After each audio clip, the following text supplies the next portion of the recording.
Yeah, I have to do this. First of all, I am probably gonna do the ugly cry. I ugly cried so hard on Christmas Eve, and I'm waking up 6:20 a.m. on Christmas Day.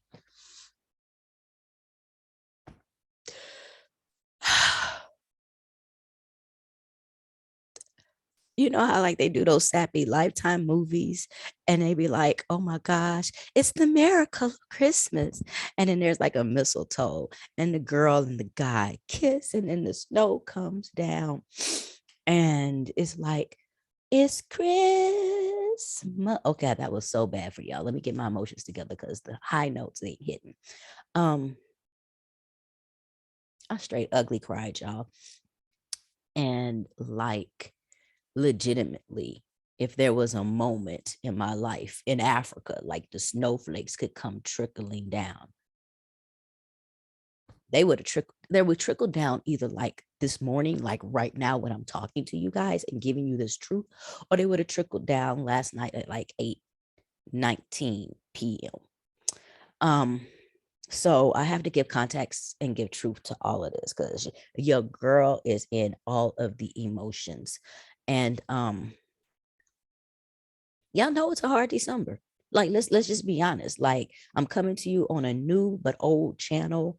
Um, I'm going to start doing the work to get my subscribers back. Please come back to me. Hey, like I might have to do like I might do that. I might create like this 90s R&B come back to me remix song for all my subscribers to come back. Like that's bomb. If somebody has a DJ who can do that out there, I'll give them the concept, make a little something. But like to all my new subscribers, you get like a free come back to your girl music mix, you know. I probably mix it myself. Somebody tell me how. I used to be able to mix music. I would do that. Google that for me. Um, but December is hard. December is hard. So I'm gonna do another video, but part of the reason why it's hard, and I told you it's the finances. Y'all don't understand. And so 1 December was a really big month for me to start actively getting into understanding the trading. And I did the biggest no. I'm going to tell you that. I'm going to do the biggest no. You're supposed to practice a lot of paper trading before you go live. The way that I was queuing things in paper versus the way I was queuing live, I was like taking for granted it wasn't my money. So, and I was like, no, your girl, I need to make money, God. I need to make money, God. I need to make money, God. I need to make money, God. And so I went live. I've actually done okay, but that's just been a lot of, ups and bumps because that was the energy driving me. It was like the need, I need. Um, and then the reason why is there's a major bill hanging over my head, which I was told 2 different dates on. It's there. I'm paying back all this other stuff.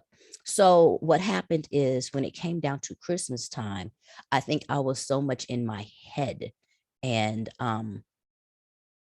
taking care of business that I triggered into the Christmas spirit a little late. And it didn't hit until y'all saw, if for those who know me, my mama's Christmas tree. That was the most raggediest. That let me know I was failing on my duties with the holiday season. And it also let me know that no matter what energy drives me, it doesn't necessarily mean that it drives the house. What is important to me doesn't mean that's important to this house. And this house has a pulse, y'all. The house in this energy is alive. There's heart and soul where I live. My auntie says, like, when you sit at the table, that's where solutions get handled. We don't have a problem in this house. We fix things. When people come over, what do you want? We handle things. My house is its own energy. If somebody's coming over, give me some good sage mixed with some lavender, some magic, whatever. Because I love what my house does. I love who we are in my house. And so when my mom came out with that raggedy Christmas cassava tree, I was like, yo, I got to change my energy and do Christmas. I got to get into Christmas spirit. I got to do it. My mama's sitting here looking all limp noodle, trying to just raggedy, like, no. So literally the next day, videos taken down, but it was out there. I'm at the thing. We have a major tree. Now I braided up a whole bunch of fabrics, did some African stuff, did that. The staff loved it. They went out. My mom got ornaments. We put lights on the tree. We closed it. Shout out to my guests who are here. They put on some Christmas movies. We was watching, Queen Latifah and all that other stuff. And we just really had the Spirit of Temptations is playing. For me, it's New Edition. New Edition Christmas album is my joint. Some Usher and all that other stuff like that. So we're getting into I'm getting into the Christmas spirit, everything else like that. And we decide that we're going to host just a small dinner. Please don't come after me, just really small, for our staff, just to say thank you. And, kind of do that. So we get a turkey, we got our chicken, and we do a nice little thing.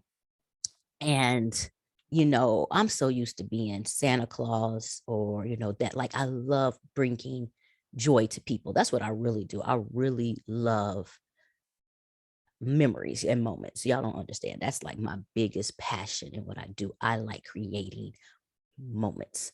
And so we got this. I get a call about a major donation drive we're doing. Let me see if I can show it to you. Excuse the mess. Yeah, you can see all that there. Donation. 2 days. So shout out to the Blacksit crew who showed up and came through. Financial donations. Shout out to Awesome Games who sponsored and led the toy donation and, headed out to do that work this morning.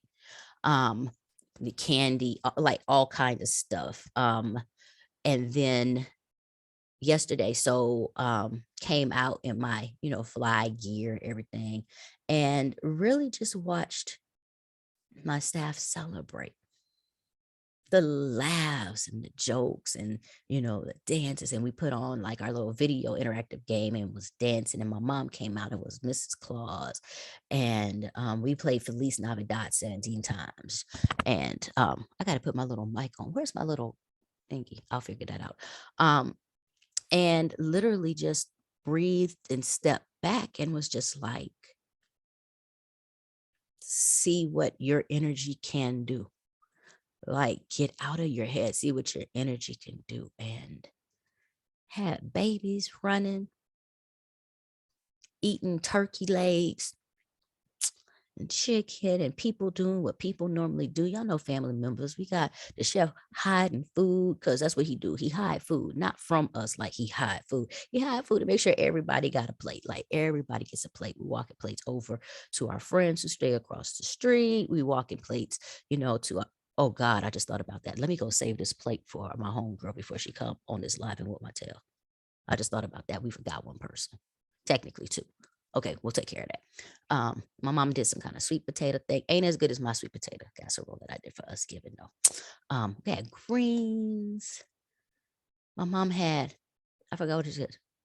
Hey, what is that thing called? I was about to say sock it to me, but she didn't do sock it to me. She did crazy cake and she did the relish. Y'all gonna help me out. My mom does this the relish which she makes with the zucchini. It's phenomenal. And you put it on top of your greens and stuff. Only folks in the South know about that. And so that's a moment, like I said, I ugly cried. So I ain't ugly cried then because that's around everybody. Moment of magic came for me is that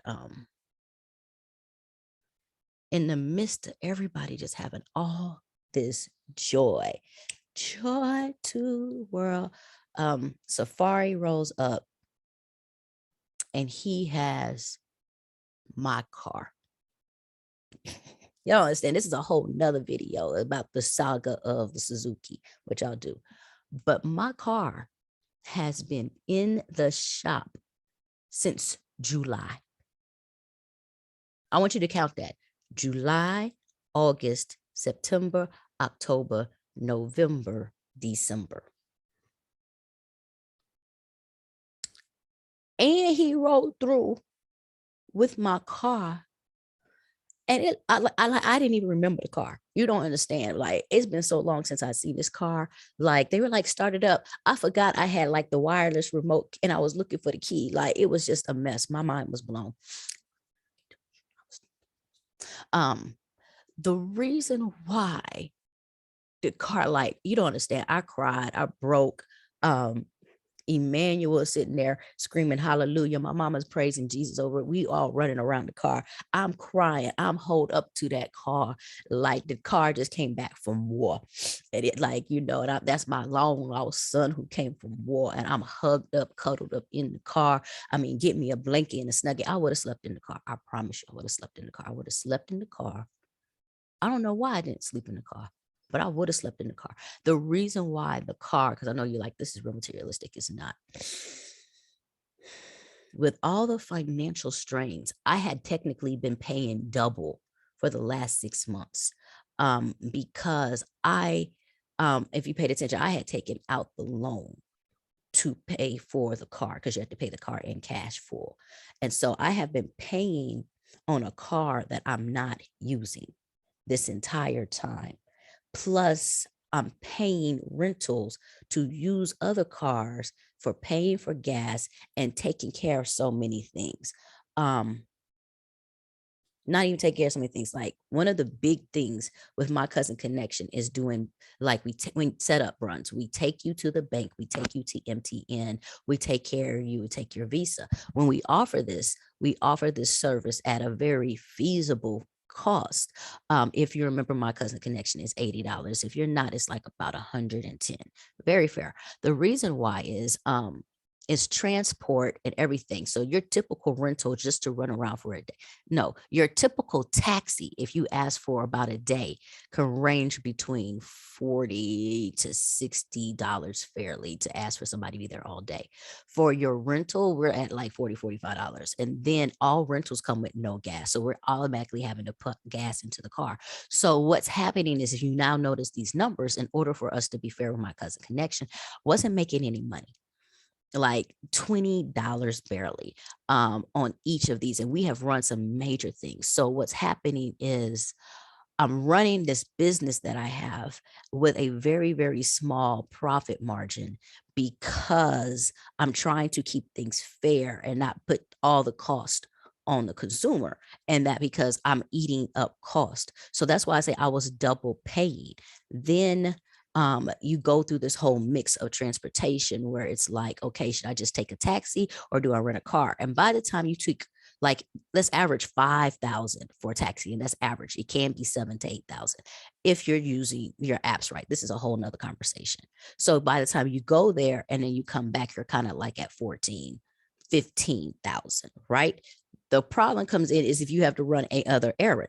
And remind you, there's no Walmart. So there's not no one-time shopping and then you come back unless you do something, and you hope to get all those things, or a T2000. So literally, like, the running around of who I naturally am is so hard, and it becomes so tight to do. And then you have to remember, like, during a lot of this time, we have lockdown, or not lockdown, curfew. So if I'm having to run all my errands, I have to stop at 6 p.m. because I have to be home. We have to stop at such and such time, so we have to be home. So it has constantly been like, in order to save on rentals, like, put all the errands on one day. And then we put all the errands on one day. I have to work half a day. So it's like, you get what I'm saying? It's just so much. It was so much mental. I didn't even realize how much of my mind was just tied up around setting up those costs and paying for a driver, and sometimes having to pay for an extra driver because the car won't be rented without. And you guys don't understand, rental cars don't work like that. It's literally, you call somebody, if they have something, they don't. If they don't, you got to find somebody else, and you keep on doing it around. You have to pre-plan it because the weekends are tight. Like, it's so much. So I did not recognize how heavy this bag was. Bag lady, you gonna hurt yourself. Wrong word, but you get what I'm saying. It was so heavy on the back until I saw my car. And it was like I was released from that. Like, I now, like, there's my homegirl Low. If you're watching, I want you to watch. Like, I honestly wanted to be there when you moved. I couldn't figure it out. There's people that I want to stop by and see. My girl, like, I want to go check out your farm. There's so many things I wanted to do, and I just could not do. I have a bomb jumpsuit that just needs to get tailored because this part, like, I can't even navigate that trip because of all of the work it takes for me to figure that out or go on moto or this or that.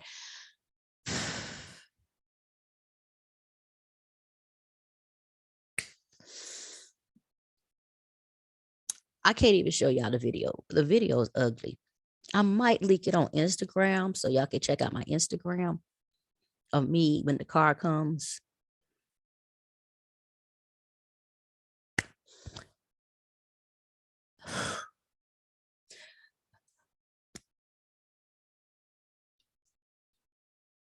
I don't know if I can say this right statement because I'm kind of not there. The greatest gift you can give me is release.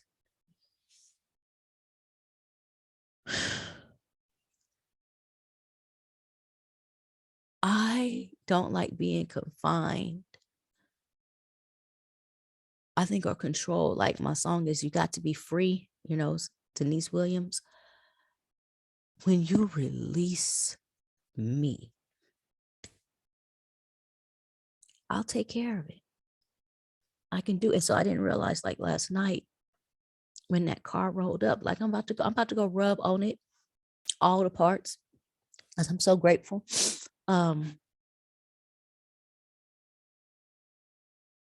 It just released.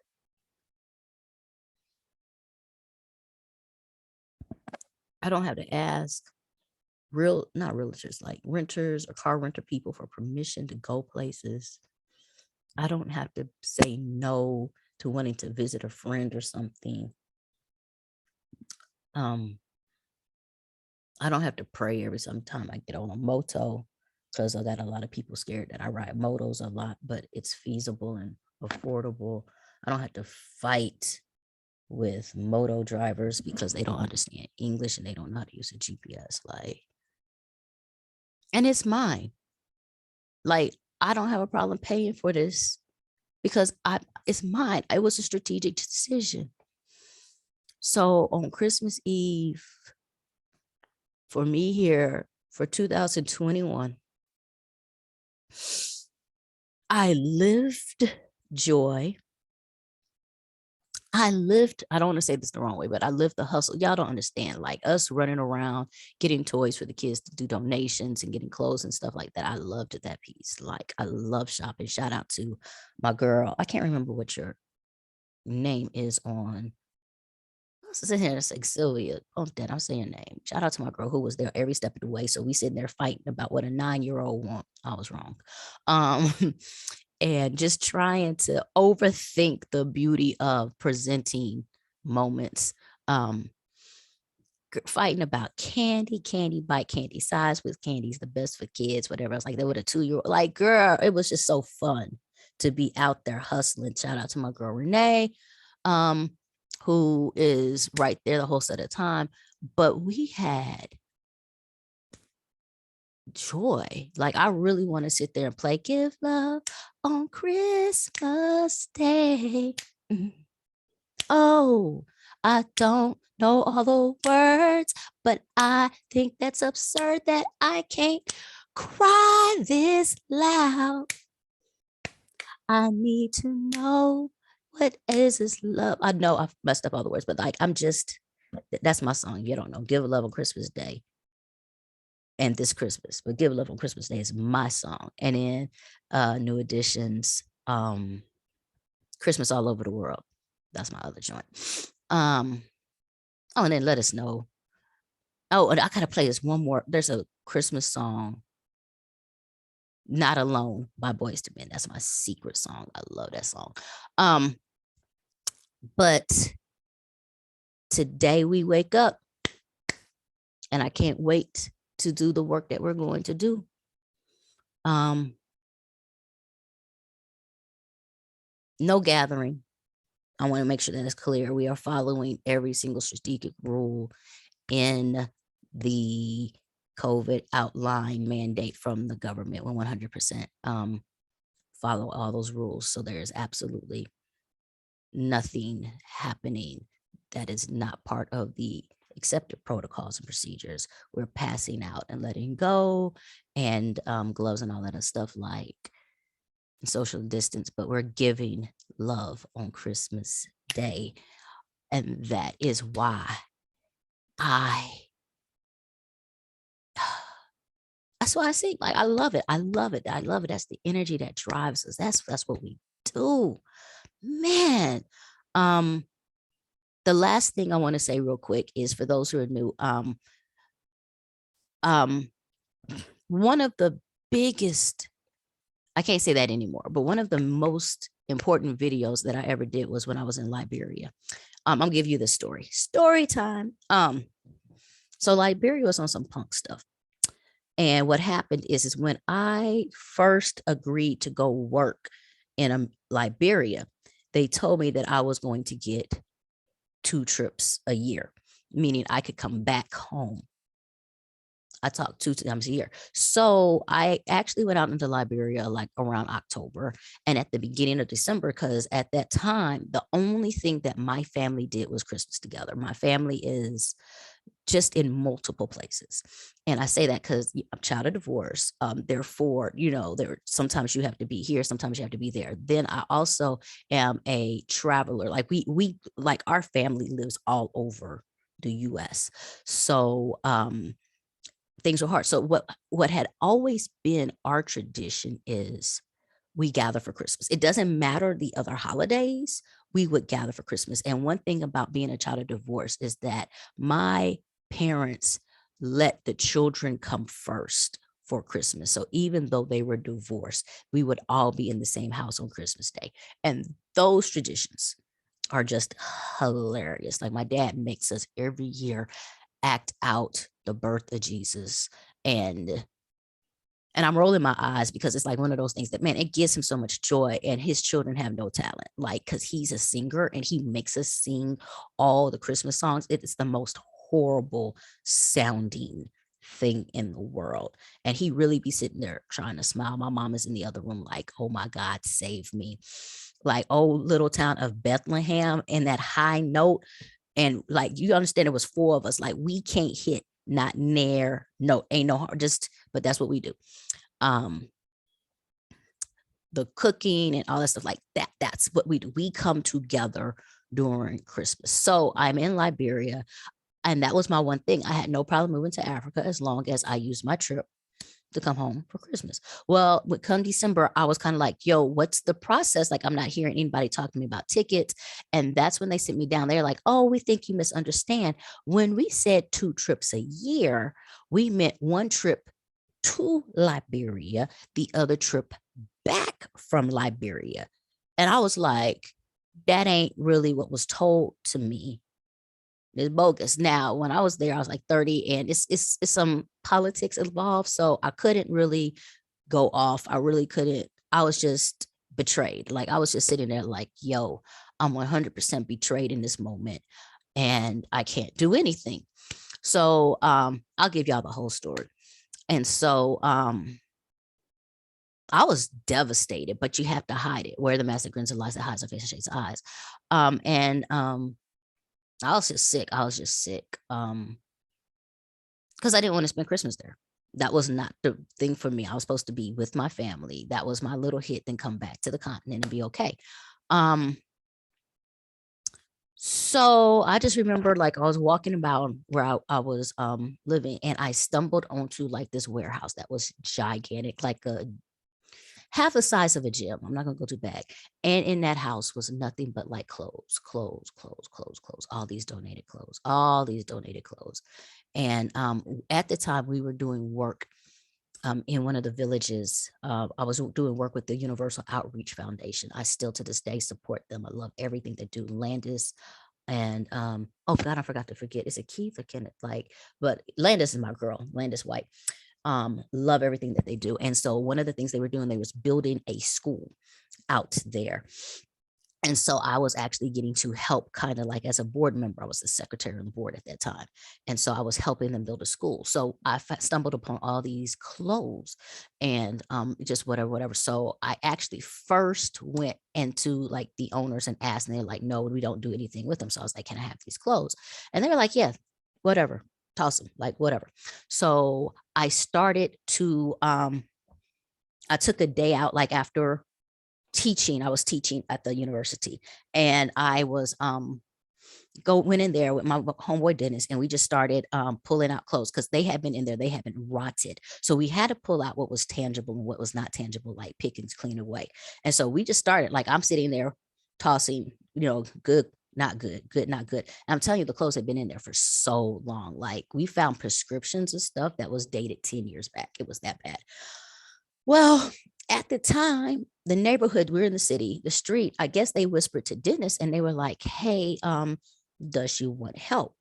And I was like, yeah, we can help. So all of a sudden I look up, and I promise you, this is such an old story. It's about 10, maybe 15 people literally helping me sort. It's that many clothes. Like, if you take, like, when I talk about it being half a gym size worth of clothes, I'm talking about the clothes were stacked up way over my head. Like, we had to get ladders to get clothes down. Literally, people had just been throwing donated clothes into this warehouse. Okay. So about halfway through, I told Dennis, I said, let me stop, because I get so focused into my work, right? And a lot of people don't realize I get so focused. I just streamline ahead, and I have intentions, but I don't always enunciate them. So I told Dennis, for their pay, they can take home what they can carry. Dude, they lit up. They absolutely lit up. And so we had to do this work for like 2 days. And both days, if somebody came and helped, I did not scream. They got to take away what they could carry. And so, like, that's one thing, like watching people leave, whatever, and they took home what they could carry, everything else like that. We still had so many clothes. So we take the clothes out and we wash them by hand, the library by hand, and we're washing. I shouldn't say we, I really wasn't good at that. They kicked me out because I suck at washing clothes by hand. And dry them out and everything else like that. We fold it and we put in. So we have like these big hefty bags of clothing. And we have probably like 20.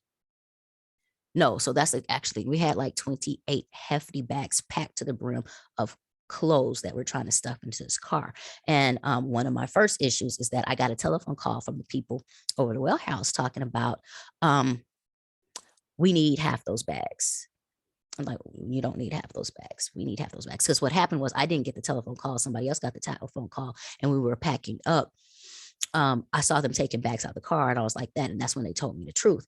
And that's when I was just like, no, you gave them away. Like, they're literally rotten. They meant nothing. Now that I found purpose in them, you're trying to take them back. So that was a fight. Like, she didn't even realize she was taking bags out the car, and like she had given them, let's say, another to Justin, and Justin was supposed to be stacking them up. And then I was taking them back from Justin. So they were supposed to take like half. They only took like 1/3 because I took some of the bags back and put it in the car. The second piece of that is the school that was building, they built like this library, and they had no books. And I think we had all these books or whatever. So we had another car. Let me stop. I had another car. Let me stop saying we. I had another car come, and we literally transported books and everything else like that. And so, no, that wasn't the first day. That was there was actually 2 days. I'll tell you why. I went out with my $500 salary and purchased stuffed animals off the streets. And so this very first trip we went out there, what happened is I did not get to be over the trip because it was my position. All of a sudden, once the moment I did it, somebody else was like, we're coming and we're going to be over it. And I had to hold my tongue, elders. I had to hold my tongue. And so they jacked up the trip to me. Like, the way they was trying to give toys out like Trump did, the thing was throwing it out. And I was like, no, that's not how you do it. Like, I'm an educator. I work with kids. I work with mindsets. I work with parents. And so parents were sitting there scrambling. It looked like a concert. It looked like, what is that? Like a Michael Jackson concert, people trying to grab, the toys and stuff. And I'm like, no, this is not what we do. This is not Christmas. This is not love. People are fighting. People are, all this other stuff. So at one point in time, I think there was like an hour of this, like we couldn't even get the clothes out. It was so bad. And I just screamed and I said, we shut it down. I said, we stop. I said, we're going to stop everything. I think I had somebody, because Liberia is English, but I think I talked too fast. So somebody was helping me. I said, we're going to stop, drop everything you're doing. I said, come back in 3 days. I said, come back in 3 days. Tell everybody you want to. In 3 days, we will do this right. And so they did. So shocked. So shocked. They dropped everything. They told everybody. And I said, I promise you, we will do it right. And so we gathered what we could gather. We took the stuff back. And I got on my tail. So now that they want to be in, I went in and like we had to go. I purchased this time, the second time I did get help. But we purchased like double the amount of stuffed animals and toys. And then we grabbed like the rest of, like these donated clothes and stuff like that. So the second time we got all the books, like I wanted everything done my way, and they listened to me. So we then went, and then I got into one of the rooms, not the library, and we laid toys all the way out, like so kids could see it. It was just piled full of toys. And we kept the parents outside. I made them have a line. And what we did is we allowed one child to come into the room at a time, pick any toy they want, and walk back out. That was it. Oh, it was not an open door, like it was, organized, everything else like that. And that's when we did that. And we had enough toys for every single child. Like I was praying at one point in time, but there was one toy left for the last child, and the child loved it. It was so much. And I have like limited video. This is why I'm getting back to it, because at that time I had a BlackBerry phone, so I can only take a little bit of video. And so that's how we did the toy donation, which we'll be doing again. Very organized, very strategic. And then we had laid out the clothes on another room. And once again, the parents were allowed to go in. They could grab 5 items. I think it was 5 items, and then come out. And they did. They did a great job. They came in, they got their 5 and came right back out. And then after that, we went and stocked the library. And that was an all day thing. We were going through books. We were putting things in order. We categorized. And that was another one. I say we, the village came out and was stocking, like people. We had about 20, 30 people like pulling books. Like we had everything going on. And we stocked the library. And at the end of the day, about to cry again, I'm sitting there looking at some Liberian kids reading books. I took this footage, like I'm on a BlackBerry phone at this time. This is not a big J Essence thing. I'm not even J Essence at this time. I'm just Auntie J. Like I only did this stuff to send it home so my family could know I was not dying in Liberia, because Liberia's internet was horrible. And so our phone calls were always bad. So I would upload a video once a week so they knew that I was okay. So I did this one for Christmas, and it was Usher's Give Love on Christmas Day.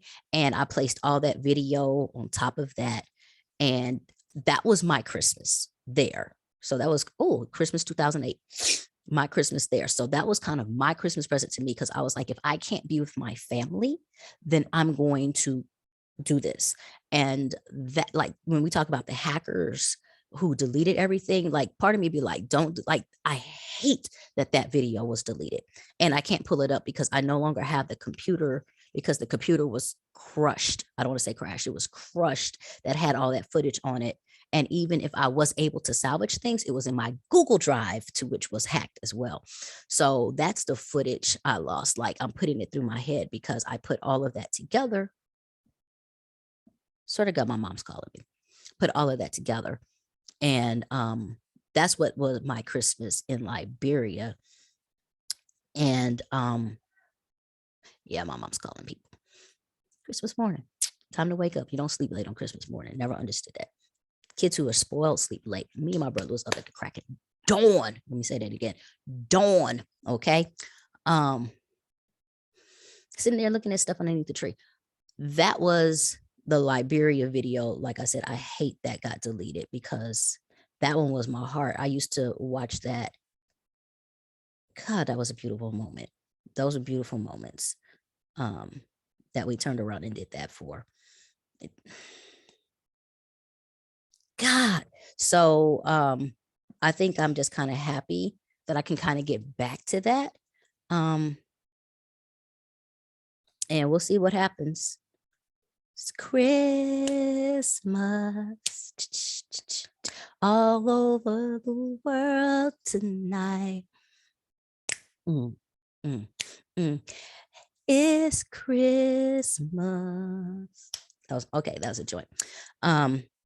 So that's where we are. So that's why your girl is ugly crying, because all the emotions are about to come out, even though I'm slightly dehydrated. And it is officially 7 a.m. So the first shift is going to go. Thank you to the people who are volunteering. We gonna have a good time. Hey, wait, let me stop and say this. To you, Merry Christmas, Feliz Navidad, Happy Holidays. And if you don't believe in this season, then I simply say, I love you. Because to me, if you really pay attention to the reason or the purpose of the season, to me, it's love. We get lost with gifts or giving or all that stuff, but it's literally giving love and receiving love and taking out time to be in love. Family love, friend love, loving strangers, charity. And we really should not have to wait till the Christmas season to be like this, but it does get to be highlighted. So to each and every one of you, I wish you love, joy and happiness too, but love.